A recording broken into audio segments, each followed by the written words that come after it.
பிரைஸ்தலால் நம்முடைய பிதாவாகிய தேவனாலும் கர்த்தராகிய இயேசு கிறிஸ்துவினால் உங்களுக்கு கிருபையும் சமாதானம் பெருகுவதாக. நாளிலும் கூட நமக்கு ஜீவனை தந்ததும் அல்லாமல் தயை பாராட்டினார்லவா அவரை துதிக்கலாமா?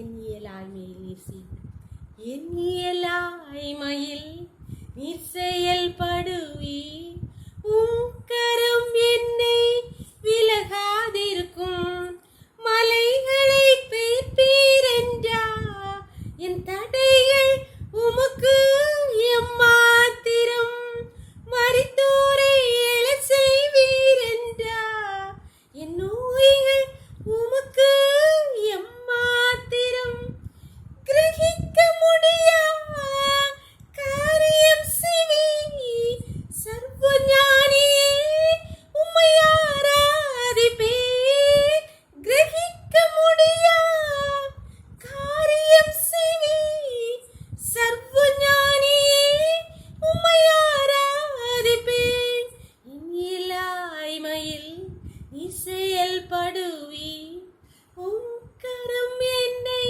விலகாதிருக்கும் மலைகளை பெயர்ப்பீர் என்றா என் தடைகள் உமக்கு எம்மாத்திரம் மரித்தோரை எழ செய்வி என்றா என் நோய்கள் உமக்கு எம்மாத்திரம். ஒரு வேத பகுதி வாசிக்கலாமா? யோசுவா 6வது அதிகாரம் வசனங்கள் 1-2.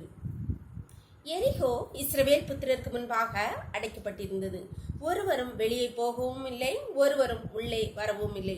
கர்த்தர் யோசுவாவை நோக்கி, இதோ எரிகோவையும் அதன் ராஜாவையும் யுத்த வீரரையும் உன் கையில் ஒப்பு கொடுத்தேன் என்றார்.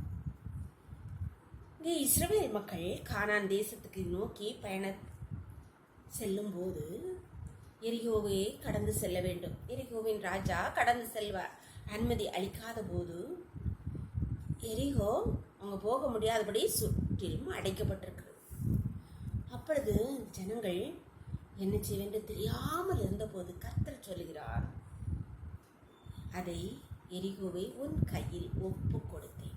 அன்பானவர்களே, குடும்ப சூழ்நிலையில் பல்வேறு கஷ்டங்கள், பலவீனங்கள், பாடுகள், இயலாமைகள் மத்தியிலே அடைக்கப்பட்டிருக்குதா? எல்லா வாசலும் அடைக்கப்பட்டுட்டா இனி என்ன செய்வேன்னு தெரியாம கலங்கி போயிருக்கிறீர்களா? எரிகோ கோட்டை உங்களுக்கு முன்பாக நிற்கிறதா?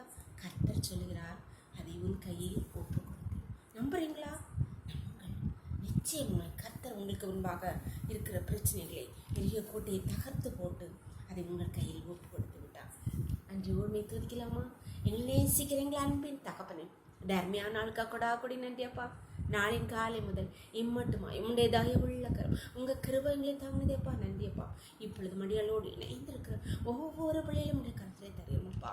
உடைய பிள்ளைகளுக்கு முன்பாக எந்தெந்த வாசல்கள் அடைக்கப்பட்டிருக்கிறதோ, எந்தெந்த பிரச்சனைகள் பெரிய மதிலாக இருக்கிறதோ, அவைகள் எல்லாவற்றையும் நீர் மாற்றி போட்டு தகர்த்தி போட்டு உடைய பிள்ளைகளுக்கு வெற்றியை கடலிட்டேன். நன்றியப்பா. அதை கொடுத்து விட்டேன், அதை உனக்கு தந்து விட்டேன். அடைப்பட்டது எல்லாவற்றையும் உனக்கு தந்து விட்டேன்னு சொன்னீங்களேப்பா. நன்றியப்பா. உடைய பிள்ளைகளுக்கு அவருடைய கையிலே அடைக்கப்பட்ட எல்லாவற்றையும் கொடுத்துருங்கப்பா. உடைய கருத்திலே தந்து விட்டோம்ப்பா. சகல துதிங்கனும் வல்லமையும் பலஞானும் எங்கள் தேவாதி தேவன் ஒருவருக்கே செலுத்துகிறோம். இயேசுவின் ஒரு ஜெபங்கள் அல்ல தந்தையே. ஆமீன், ஆமீன். God bless you. கர்த்தர் உங்களை ஆசீர்வதிப்பாராக. ஆமீன்.